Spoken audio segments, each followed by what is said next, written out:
오늘 시편은 탄원시인데 조금 달라요. 그게 뭐냐면 우리가 지금까지 대부분 살펴봤던 탄원시는 제가 앞에 항상 뭘 하나 붙였는데 그게 뭐냐면 개인 탄원시라고 했거든요. 개인 탄원시. 그런데 이 시편 58편은요.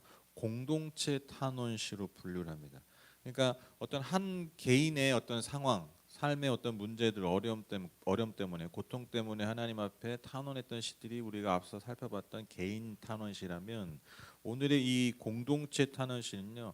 어떤 집단이 공동체가 겪고 있는 어떤 아픔들, 힘듦, 어떤 고통들을 하나님 앞에 공동체적으로 아뢰는 어떤 그런 시라고 분류하고 있습니다. 특별히 오늘 시편 58편은 어떤 상황에 대해서 하나님 앞에 이 공동체가 탄원하고 있냐면 통치자들 때문에. 근데 그 통치자들이 어떤 통치자들이냐? 굉장히 불의하고 또 그 불의함을 통해서 그들의 악함을 통해서 이 백성들이 고통을 당하고 있는 그 공동체 어떤 그 고통 때문에 하나님 앞에 탄원하고 있는 그러한 시가 바로 시편 58편의 내용입니다.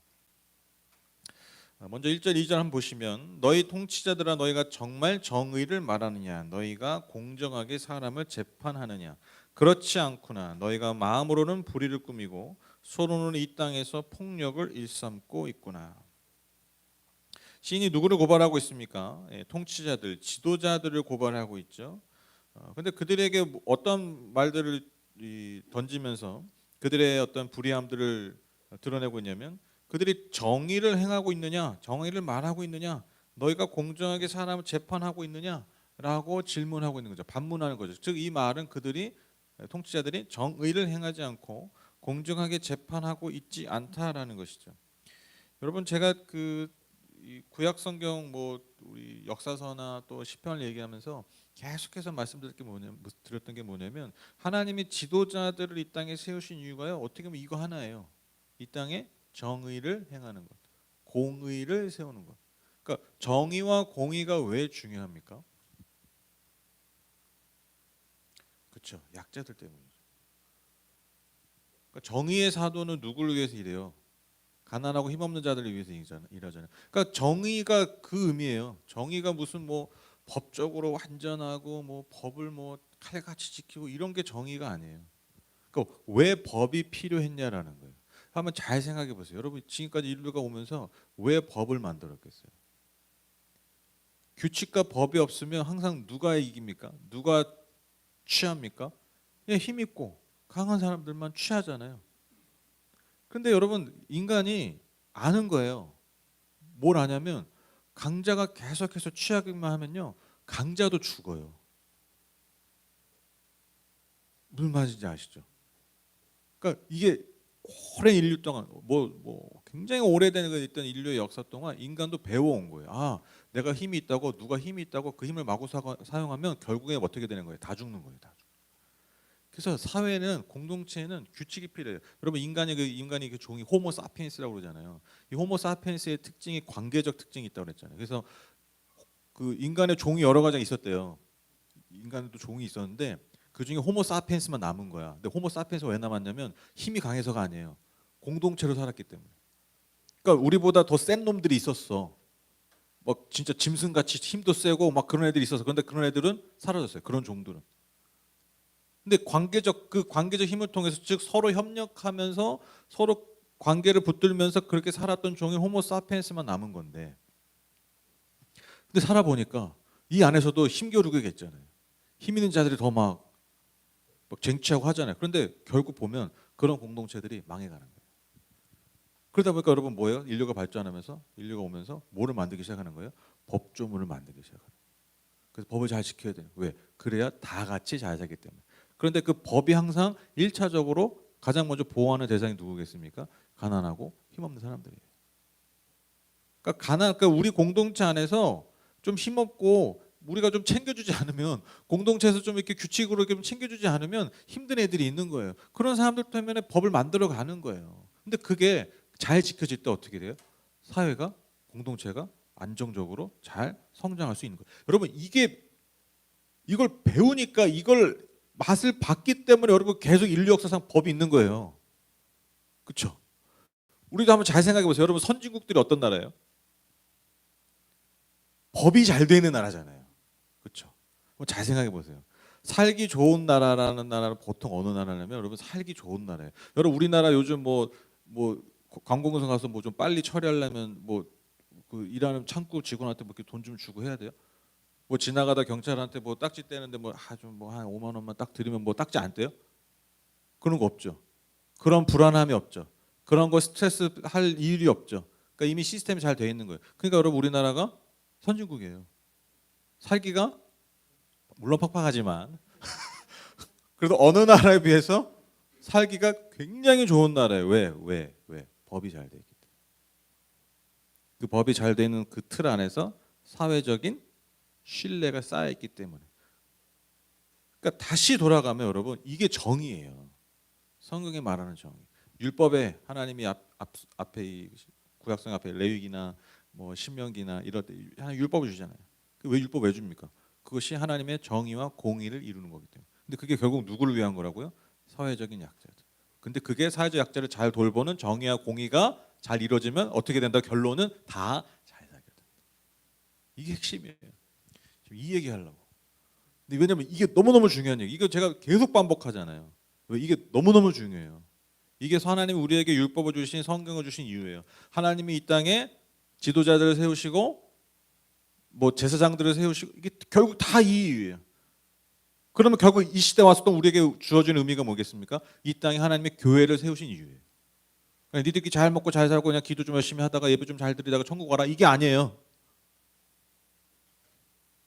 너희들을 통해서 그 하나님의 정의와 공의의 완성. 그게 그리스도의 십자가를 통해 완성된 거잖아요. 하나님의 헤세드, 하나님의 은혜와 그 사랑이 예수님의 십자가로 완성된 거잖아요. 그 완성된 은혜와 사랑을 받은 우리의 존재를 통해서 우리가 계속해서 이 땅에 정의와 공의를 세우고 흘려보내는. 그게 우리의 부르심이라는 거예요. 그리스도인의 부르심. 이거를 놓치면 여러분 진짜 안 됩니다. 이게 진짜 우리가 성경을 배우고 하나님을 알아가는 너무너무나 중요한 이유예요. 근데 통치자들이 하나님이 누구보다도 정의와 공의를 행하라고 잘 세우라고 세우신 그 통치자들이 오히려 그것을 내팽개쳤다라는 거예요. 그들이 정의를 행해야 되는데, 즉 가난한 자를 돌보고 그들을 잘 섬겨야 되는데 그것을 내팽개치고 힘 있는 자들, 그 힘 있는 자들을 위해서 그 힘을 더 공유하기 위해서 그들의 힘을 사용했다라는 것이죠.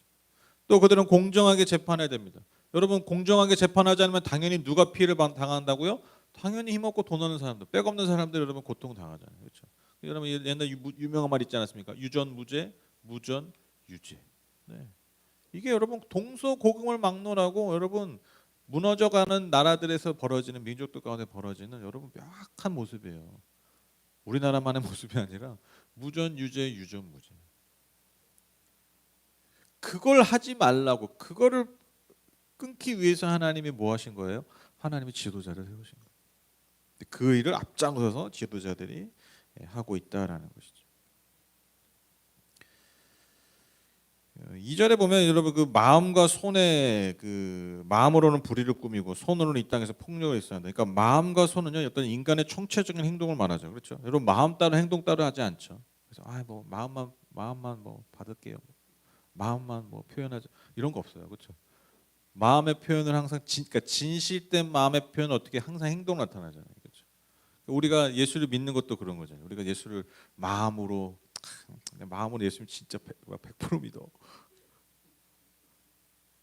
여러분 손으로 되지 않는다. 그거는 그 마음도 뭔가 불완전하다라는 거죠. 그렇죠? 항상 마음과 손은 연결되어 있고 반드시 같이 가게 되어 있습니다. 그러니까 총체적으로 지금 그들이 불의와 악을 행하고 있다라는 거죠. 이어지는 3절 5절은요. 그 악한 통치자들이 어떤 존재들인지 비유적으로 묘사하고 있는데 3절 보시면 악한 사람은 모태에서부터 곁길로 나아갔으며 거짓말을 하는 자는 제 어머니 뱃속에서부터 빗나갔구나. 그러니까 그들은 태생이 정의를 벗어나고 악하다 이 얘기가 니들은 태생이 그래. 그러니까 약간 여러분 우리가 이런 말 어떤 때 표현합니까? 그러니까 너무 좀 사람이 악할 때, 와 쟤네 태어날 때부터 저랬나? 약간 이런 거 있잖아요. 뭐 태어날 때부터 뭐 잘하는 애들한테도 아유 얘는 태어날 때부터 잘하고 이런 표현하듯이, 그러니까 좀 강조의 표현이죠, 그렇죠? 그러니까 정말 얘는 태생이 악한 놈들이야. 이게 이런 의미가 아니라 하나님이 뭐 태생적으로 이 사람은 이 존재를 악하게 태어나게 하셨다 이런 의미가 아니라 강조하는 표현이죠. 강조하는. 이 사람들은 태어날 때부터 왜냐하면 그들의 행동을 보니까 그런 생각이 들 수밖에 없다라는 것이죠. 그만큼 그들의 불의함과 악함이 극에 달하고 있다라는 것이죠. 4절 5절 보시면 그들은 독사처럼 도끼가 서려 귀를 틀어막은 귀머거리 살모사처럼 마술사의 흘리는 소리도 듣지 않고 능숙한 술객의 요술도 따르지 않는구나.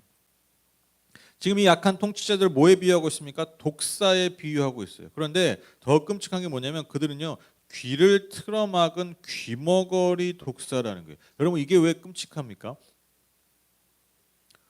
그러니까 독이라는 아주 강력한 사람을 죽일 수 있는 무기를 가지고 있는데 아무것도 듣지 않아요. 귀머거리예요. 그러니까 그 말은 뭐예요? 그 강력한 독을 가지고 지 마음대로. 그러니까 얼마나 위험한 존재라는 거예요.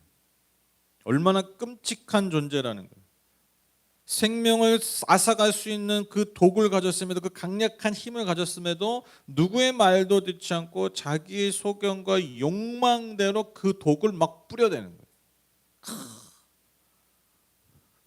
여기 이렇게 예배당에 배만 많이 풀어온다고 생각만 해도 끔찍하죠, 그렇죠? 네. 교회 폐쇄해야 돼 이제. 하늘교회 문 닫습니다. 근데 이게 컨트롤이 안 되는 거예요, 컨트롤이. 독사가 그런 걸 지금 묘사하는 거예요. 심지어 여러분 5절에 뭐 얘기해요? 마술사의 홀리는 소리 듣지 않고 능숙한 술객의 요술을 따르지 않는다. 여러분 그 옛날에 영화나 이렇게 보면 이렇게 아시죠? 이렇게 피리 불면 이렇게 바구니에서 이렇게 코브라 나오죠. 지금 그거 묘사하는 거예요. 그 마술사의 그 피리 소리, 그 기술의 그 강한 독을 가진 코브라가 그 인도함을 받잖아요. 그 말을 듣는 거잖아요. 쉽게 얘기하면. 근데 그 컨트롤을 거부하고 있는. 근데 여기서 마술사는 어떻게 보면 누구를 의미하겠습니까? 창조주를 의미하죠. 하나 그를 세우신 지도자를 세우신 어떤 더 높은 존재. 그 더 높은 존재의 뜻과 그 마음에 합하지 않고 그 가진 독을 마음대로 자신 욕망대로 뿌려대고 있는. 지금 그런 존재들이 누구라고요? 이 악한 지도자들이라는 것입니다. 그래서 이어지는 6절 9절은요. 이러한 지도자들에 대한 하나님의 심판이 간구되고 있습니다. 6절 7절 보시면 하나님 그들의 이빨을 그 입 안에서 부서뜨려 주십시오. 주님 젊은 사자들의 송곳니를 부수어 주십시오. 그들을 금류처럼 흔적도 없이 사라지게 해주십시오. 겨누는 화살이 꺾인 화살이 되게 해 주십시오. 여러분 그 맹수의 이빨이 그 얼마나 강하고 무시무시합니까? 저 오고기도 이렇게 너무 귀엽잖아요. 근데 저 깜짝 놀래요. 가끔 뭐 입에 뭐 이상한 거 먹은 것 같아요. 입을 벌려보면 아 제법 날카로워요. 짐승은 짐승이야. 동물은 동물이야. 아주 막 송곳니 뭐 이런 게 꽤 날카로워서 진짜 맘먹고 물어뜯으면 진짜 다쳐요. 저런 조그만 강아지도 보면 이따 한번 보여드려요. 입 한번 벌려봐요. 날카로워요. 진짜 진짜 짐승은 짐승이구나 그런 생각을 해요. 여러분 진짜 맹수 이빨 여러분 한번 생각해 보세요. 그 막 몸도 어마어마하고 이빨 하나가 막 어마어마하게 크잖아요. 아주 강한 힘. 그걸 상징하는 게 맹수의 이빨이거든요. 그러니까 옛날 사람들한테 강한 게 뭐야? 그 맹수들의 사자와 호랑이의 그 이빨. 지금야 뭐 무기도 있고 하지만 그런 이미지들이 있단 말이에요. 지금 그 이미지를 차원해 와가지고 뭐 하는 거예요? 지금 이 시인이 하나님 그들의 이빨을 그 입안에서 다 부서뜨려 주십시오. 굉장히 강력한 이미지죠, 그렇죠? 그 원수들의 그 이빨을 부서뜨리는 그 악인들의 이 강한 이빨을 이빨이 웬만하면 안 부서지잖아요, 그렇죠? 강냉이가 웬만하면 잘 안 나가잖아요. 강하게 맞지 않으면 강냉이가 웬만하면 나가지 않는데 여러분 특별히 더 강한 그 맹수들의 이빨을 하나님 다 부서뜨려 달라는 아주 무시무시한 어떤 그런 심판을 간구하고 있습니다. 그러니까 쉽게 얘기하면 하나님의 그 강한 능력으로 그보다 뭐 비교할 수 없이 더 강한 하나님 능력으로 원수도 그 지도자들의 능력을 무장해제해 달라라는 것입니다. 그리고 순식간에 모든 것을 쓸어버리는 어떤 급류 같지만 여러분 그 급류가 이 7절이 무슨 의미냐면 이거 보여드리기 전에 제가 영상 하나 보여드릴게요.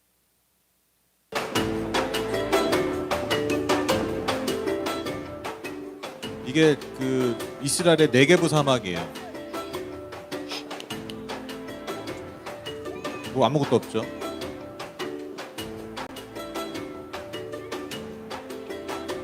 사막이죠 말 그대로.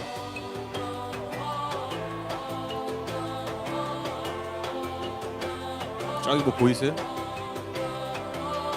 끝에서 뭐가 오고 있죠.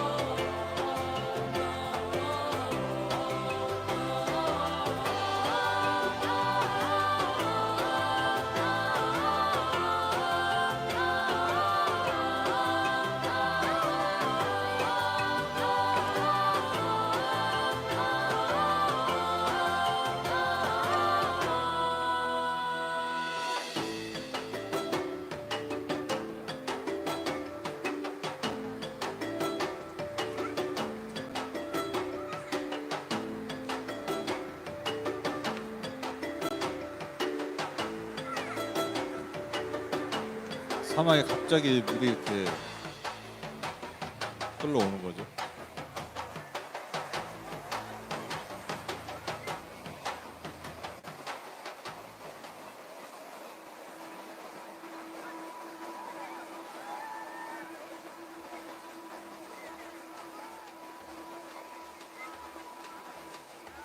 사고 영상 아니에요. 걱정하지 말고 편안하게 보세요. 우레양이 엄청나죠. 지금 한 1분? 1, 2분 안에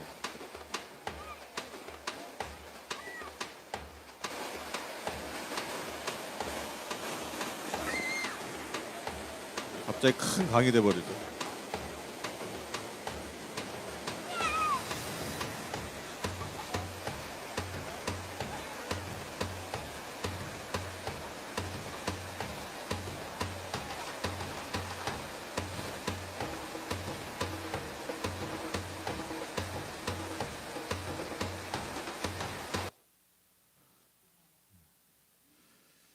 이게 실제 지금 이스라엘 그 네게브 사막 그쪽 거기서 그 영상인데 그 제가 한번 말씀드렸잖아요. 제가 작년에 이스라엘 갔을 때 이렇게 선교사님들이랑 이렇게 뭐 이렇게 돌아다녔는데 이상한 거야. 아니 왜 이렇게 다 이렇게 언덕에다 저 높은 데다 이렇게 산지에다 이렇게 집을 지을까?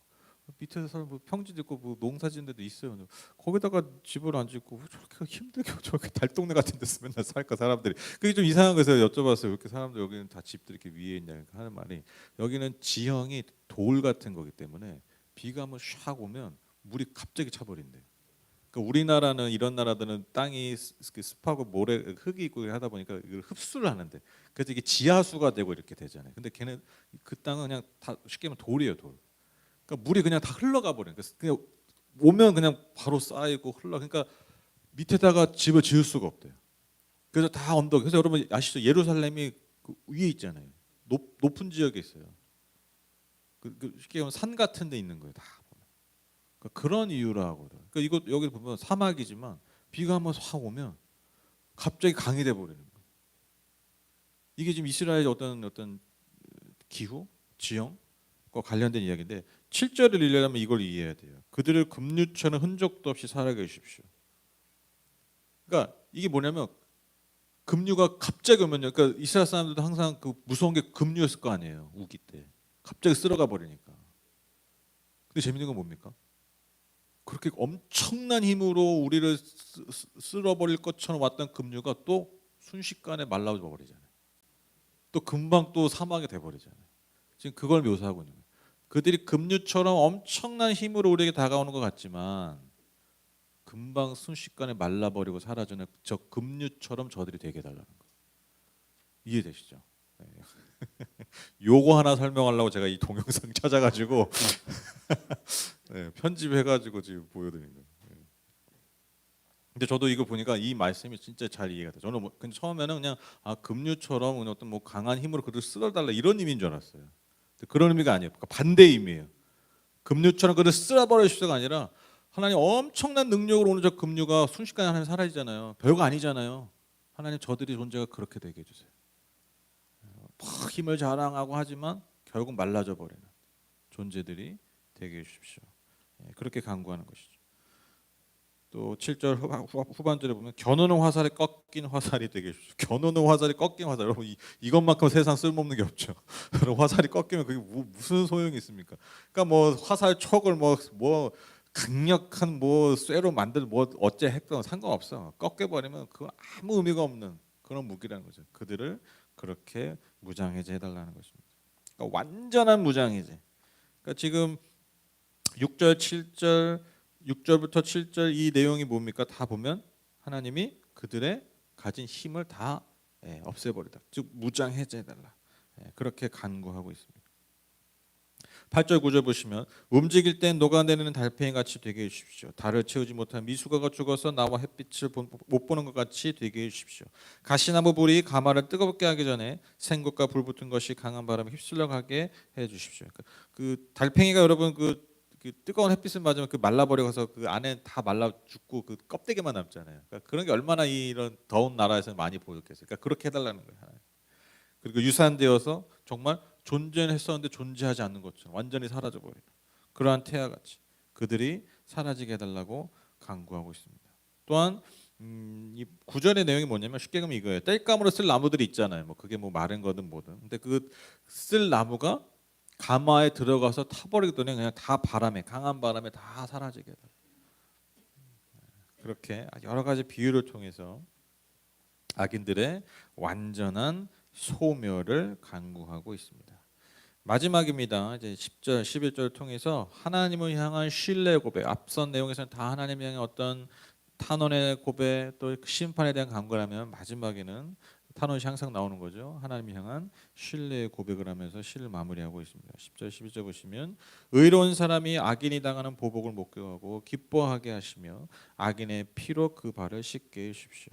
그래서 사람들이 과연 의인이 열매를 맺는구나, 과연 이 땅을 심판하신 하나님은 살아계시는구나 하고 말하게 해주십시오.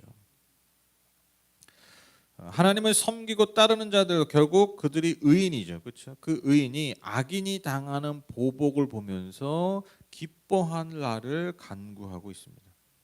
여기 보면 악인의 피로 그 발을 씻는다라는 표현이 있는데 그 여러분 그 전쟁이나 전쟁 영화나 이런 거 보면 그 막 다 죽이고 그 막 좀 잔인한 모습이지만 이렇게 막 시체들이 있고 막 이럴 때 그 이렇게 장군들이나 그런 왕인들이 이렇게 막 그 사이를 막 걸어다니고 그 위에 올라가고 막 이러잖아요. 그런 거 어떻게 되겠어요? 그 발에 다 옛날에 뭐 장어가 있어요, 뭐가 있어요.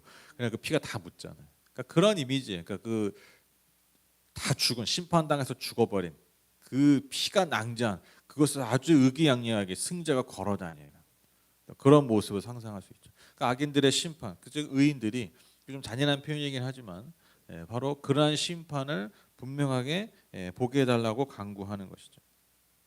그래서 결국 이게 핵심입니다. 11절에 과연 하나님을 정말 믿고 따랐던 그 의인들의 삶이 그 열매를 맺는구나. 심판하신 하나님이 정말 살아계신구나라고 결국에는 마지막에 말할 수 있게 되기를 간구하고 있습니다. 결국 이 마지막 날을 향해서 가는 사람들이 결국 의인의 삶인 것이죠. 저는 오늘 이 시편 58편이 공동체 탄원시를 통해서 몇 가지 좀 메시지를 나누고 싶은데 첫 번째로 여러분 우리가요 제가 지난주에도 잠깐 언급했었는데 우리가 하나님의 복을 구하듯이 즉 우리가 선을 통해서 그러니까 선한 것을 행한 걸 통해서 우리가 그걸 바탕으로 해서 복을 구하잖아요. 그렇죠? 우리가 예를 들면 하나님을 믿는 것 또 하나님의 기뻐하시는 일을 행하는 걸 통해서 하나님 우리에게도 그에 합당한 복을 주십시오라고 간구하잖아요. 이게 당연한 거잖아요. 그렇죠? 그러면 그 반대도 당연하다는 거예요. 이 세상의 악에 대해서 하나님이 심판하시기를 간구하는 것도 우리가 마땅히 구해야 될 바라는 거죠. 기대해야 될 바라는 거예요. 선을 통해서 복을 기대하는 것처럼 악에 대한 심판을 기대하는 게 이 땅에서 우리의 삶이라는 거예요. 그래서 여러분 우리가요 특별히 악을 행하는 지도자들을 견지하고 그들의 올바른 목소리와 그들이 올바른 행동을 할 수 있도록 촉구할 수 있는 또한 기도할 수 있는 존재들이 그리스도인이고 그리스도인의 부르심이라는 것입니다. 그래서 여러분 우리가 세상사 다 귀 닫고 문 닫으면 안 되죠. 그렇죠? 우리가 세상의 악에 대해서 때로는 침묵하지 않고 말할 수 있어야 되고요. 눈 감지 않고 분명히 직시하고 그것을 하나님 앞에 기도할 수 있어야 된다라는 것입니다. 여러분 이 세상에 사실 기도할 게 너무 많잖아요, 그렇죠? 막 그 말도 안 되는 이유를 가지고 결국 자신들의 욕망, 자신들의 그 이익 때문에 전쟁을 일으키는 지도자들도 많고, 또 그냥 자기가 가진 그 한 줌의 권력 때문에 권력을 통해서 정말 가난하고 힘든 자를 더 힘들게 하는 사람들 많고, 그렇죠? 우리가 그런 뉴스 보면서 에이 저 나쁜 놈, 에이 저뭐 할 놈, 그냥 욕만 하는 게 아니라 그걸 가지고 하나님 앞에 간구할 수 있어야 된다. 그런데 중요한 게 뭐냐면요, 우리가 그들을 향해서 하나님의 심판을 선포하고 때로는 하나님 앞에 간구하지만 우리가 가진 분노가요, 여러분 그 사람을 향해서는 안 돼요. 그 악을 향해서, 그들의 악한 행위를 향해서 여러분 우리가 분노하고 하나님 앞에 기도해야지. 여러분 그 사람에게 꽂혀가지고 여러분 우리가 분노를 표하기 시작하면요, 그 분노가 사실 나를 삼키는 화가 됩니다. 정말 그래요. 그것을 잘한 사람이 누굽니까? 대표적인 인물이 그게 다윗이에요. 다윗은 그 사무엘상을 이렇게 보시면 사울을 향해서 분노를 표하지 않아요. 그렇죠? 항상 그 이면에 있는 그 악에 대해서, 그 원수에 대한 심판 하나님께 맡기지만 그 악에 대한 하나님께 앞에 억울함들을 간구하는 것이죠. 그렇죠? 그래서 저도 예전에 그런 경험을 좀 한 적이 있는데, 뭐 막 예를 들면 막 지도자들이 막 이게 너무 마음에 안 들고, 그 막 제가 날이 서 있었어. 막. 그래서 언젠가 아내가 그러더라고요. 자기 요즘 너무 좀 날카롭다. 좋아 보이지 않는다. 나는 저는 옳은 행동이라고 생각했거든요. 왜? 악한 것에 대해서 나쁜 것, 옳지 않은 것에 나를 내가 반응하는 거니까. 근데 그게 여러분 저를 이렇게 약간 삼키는 것 같아요. 제가 그때 어떤 말씀을 통해서 이렇게 회복되는 경험이 있었는데, 물론 지금도 제 안에서 막 그런 일들이 일어나죠. 근데 많이 좀 이렇게 뭐라고 그럴까요? 그때 이후로 이렇게 좀 컨트롤이 된다고 해야 될까? 그래서 여러분 그렇게 좀 보면 요즘 워낙 우리나라만 그런 게 아니라 전 세계적으로 그러는데, 이게 정치적으로 막 양극단으로 나뉘어가지고 막 진짜 대낮에 막그 야당 지도자한테 막 칼을 쑤시고 뭐 모르고 뭐 대통령을 향해서 뭐 막 하는데 보면 그 일면 이해가 돼요. 일면 이해가 되는데 너무 그 분노가 옳지 않게 표현되잖아요. 필요하다니까요. 지도자들 향한 견제와 지도자들 향한 어떤 올바른 행동과 그런 행위들의 촉구가 필요한데 도가 지나쳐버려요. 미국도 뭐 난리잖아요. 요즘 또 트럼프 또 나와가지고 지금. 장난 아니에요. 트럼프가 뭐 예언까지는 아닌데 될 가능성이 지금 많아요. 워낙 바이든 인기가 없어요 지금 미국에서. 내년에도 뭐 그런가 봐요. 또 될 가능성이 지금 많아요. 지금 뭐 압도적으로 공화당, 압도적으로 지금 1위고, 그리고 지금 바이든이랑 붙어도 그래요. 근데 뭐 서로를 향한 어떤 그 총질이, 분노의 총질과 칼질들이 너무너무 심각한 거죠. 근데 결국 그게 누구를 삼키는 겁니까? 자기 자신을 삼키는 거예요. 자기 자신. 그래서 여러분 분노하되 올바른 분노가 필요합니다. 제가 여기 오늘 제목은 분노하는 그리스도인. 분노와 그리스도인의 삶이 좀 안 어울리잖아요. 근데 여러분 성경도요, 하나님도요, 분노하세요. 뭐에도 분노하십니까? 인간 존재에 대해서 분노하시는 게 아니라 악에 대해서 분노하세요. 사단, 그것을 좌지우지하고 있는 그 악한 권세, 즉 사단에 대해서 하나님 이 분노하시는 것이지, 여러분 하나님은 사람을 향해서 분노하지 않으세요. 여러분 그 예수님이 베드로를 꾸짖으실 때, 베드로 꾸짖는 거 아시죠? 그 내가 이제 죽고 뭐 사흘 만에 부활할 거다. 그러니까 뭔 소리 하는 거냐 예수님. 어디 예수님 왜 죽냐고. 지금 같이 우리 예루살렘 입성해가지고 왕노릇 해야지. 뭔 소리야. 막 예수님을 꾸짖듯이, 이거 원어적 표현, 예수님을 진짜 꾸짖는, 마치 예수님이 사단을 꾸짖는 것처럼 그렇게 예수님을 꾸짖듯이 했다는 표현이에요 그게. 근데 그때 예수님 뭐라고 얘기하시면 베드로한테, 죄송합니다, 그냥 리얼하게 얘기하는, 야 이 베드로 새끼야 이렇게 하신 게 아니라 야 이 베드로 새끼야가 아니라 얘 사단아 이렇게 얘기하죠. 그러니까 그 존재를 붙들고 움직이고 있는 그 악한 존재를 꾸짖잖아요. 굉장히 중요한 저는 의미라고 생각해요. 예수님이 한번 잘 보세요.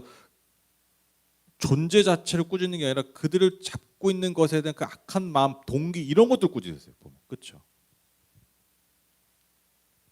그래서 우리가 분노해야 되는 지점을 잘 고르고 잘 선택해서 정말 때로는 분노할 때 분노할 수 있어야 돼요. 그리스도인이라고 해서 뭐 다 찾는 사람들 아닙니다. 여러분 다 찾으면 병 걸립니다. 그러면 다 참으면 그리스도인이 병이 제일 많을 거예요. 여러분 분노의 감정도요 필요한 감정이에요. 모든 감정은요 필요해요.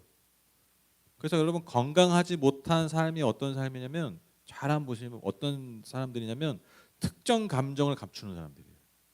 그렇죠? 때로는 그렇게 뭐 웃지 않아. 재밌어도 웃지 않아. 네. 이런 사람도 있고 슬퍼할 때 슬퍼하지 않는 사람이 있죠. 화내야 될 때 화내지 않는 사람도 있어요. 이거 절대 건강한 거 아니에요. 화가 날 때 화를 내야 돼요. 웃길 때 웃어야죠. 왜 안 웃어? 그리고 슬플 때는요 슬퍼하셔야 돼요. 그게 잘못된 감정이 아니에요. 내가 뭐 예수를 믿는데 화를 내면 안 되지. 내가 예수를 믿는데 이 상황에서 슬퍼하면 안 되지. 아닙니다, 아닙니다. 예수님도 뭐라고 말씀하셨습니까? 기뻐하는 자 같이 기뻐하고 슬퍼하는 자와 같이 슬퍼하라. 이게 너무너무 당연한 거예요. 그래서 감정을 잘 표현하는 게요. 그때그때 상황마다 감정을 잘 지혜롭게 표현하는 게 여러분 그게 건강한 삶이고요. 건강한 신앙이에요. 그래서 여러분 분노할 때 분노할 수 있어야 됩니다. 특히 이 땅의 뭐에 대해서요? 악에 대해서. 악에 대해서. 그래서 그 힘을 가지고 그 하나님의 분노를 가지고 우리가 하나님 앞에 간구하고 때로는 우리가 그에 반대되는 옳은 말과 옳은 행동을 할 수 있는 사람들.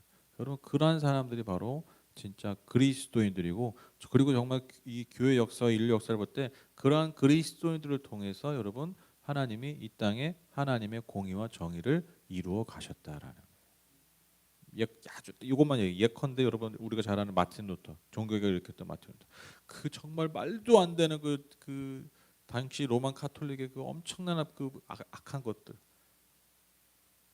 예수를 믿는다고 하지만 예수와 상관없는 그 수많은 종교적인 그 거칠애뿐만 아니라 오히려 너무나 악한 것들 미신적인 것들 그런 것들을 가지고 어떻게 한 거예요? 분노한 거예요.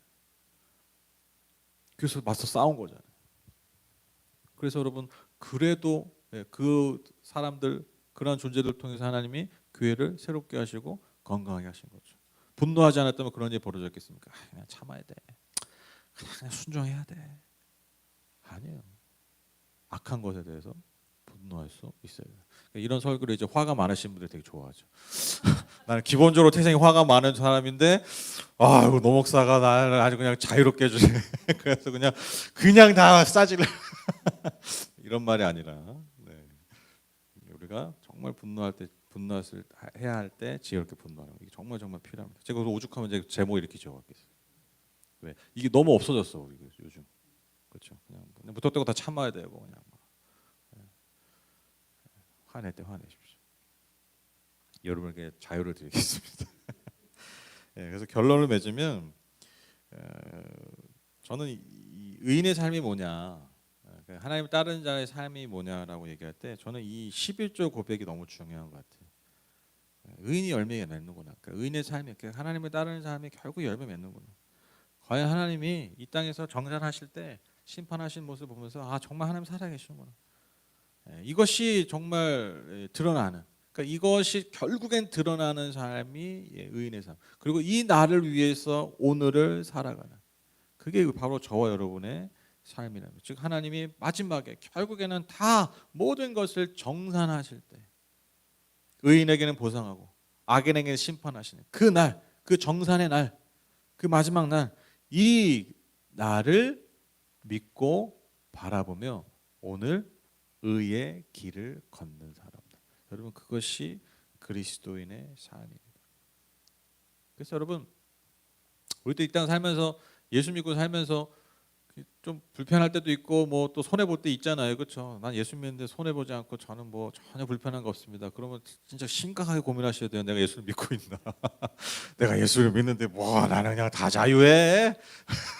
나 불편한 게 하나 없어. 다 예수님이 다 처리해 주셔. 그냥 뭐 좀 불편한 것 같으면 그냥 좀 회개도 좀 하면 되고 그냥 헌금 조금 더 하면 되고 뭐 그러면 돼. 하나 불편함이 없어 나는. 그러면 진짜 잘 생각해 보셔야 돼. 내가 예수를 잘 믿고 있나. 뭔가 양심의 거리낌도 있고 불편함이 있고 내 선택에서 내 머뭇거리게 되고 무슨 선택을 했지만 때는 그게 너무너무 불편하고 마음에 찔리고 뭐 완전하게 산다는 게 아니에요. 그렇죠? 예수 믿으면요 이런 일들이 벌어질 수밖에 없죠. 그렇죠? 오늘 우리가 좀 손해 보고 생각하고 우리가 오늘 저 원수들보다 저 진짜 뭐 세상 사람들보다 더 좀 뒤처지는 것 같고 늘 손해 보는 것 같고 그래서 뭔가 좀 억울한 것 같기도 하고 근데 여러분 우리의 삶에 정확히 말하면 그게 당연한 거고요. 그게 당연한 거고요. 근데 그 당연한 걸 그냥 당연하게 받아들이고 그냥 참고 사는 게 아니에요. 우리는 뭘 바라본다고? 이 마지막 날 하나님이 결국에는 저 원수 앞에서 나의 의를 갚아주시고 저들은 아무것도 모르고 그냥 자기 마음대로 살았던 그 삶을 결국에는 심판받는 그날 그날을 그거 기다리면서 그거 바라보면서 오늘 살아가는 거예요. 그래서 여러분 원수 갚는 그러니까 원수가 있잖아요 다 우리가 근데 원수 갚는 최고의 방법이 뭡니까? 원수 뭐 따는 겁니까? 순식간에 뭐가지 아니죠. 여러분 원수 갚는 최고의 방법이 뭐냐? 내가 잘 되는 거예요. 그렇죠? 그게 진짜 최고의 원수 갚는 법 아닙니까? 원수를 없애는 게 여러분 최고의 방법이 아니에요. 원수 갚는 최고 방법은 내가 잘 되는 거예요. 그렇죠? 여러분 다윗이 사울의 원수 갚는 게 뭡니까? 사울 죽이는 게 아니라니까요. 내가 더 위대한 이스라엘의 왕이 되는 거예요. 다윗이 그걸 기다린 거예요. 심판 하나님께 맡기고 더 나은 나 콩쥐 팥쥐 백설공주 신데렐라 그 정말 그 무지막지한 그 진짜 그 나쁜 그 계모와 그 언니들 뭐가 최고의 복수였어요? 네, 신데렐라가 잘 되는 거죠. 콩쥐가 잘 되는 거죠. 이게 최고의 원수 갚는 법이에요. 여러분 마지막 날 하나님 우리를 그렇게 만들어 주실 겁니다. 원수 앞에서 우리에게 상을 차려 주시는 거죠. 우리 이날 바라보고 사는 거예요. 이날 바라보고. 여러분 하나님 반드시 우리가 하나님 앞에 인정받는 그래서 하나님 앞에 높아지는 그래서 하나님이 우리의 원수를 갚아주신다. 기가 막히게 통쾌하게 그 날을 저와 여러분에게 허락해 주실 줄 믿습니다.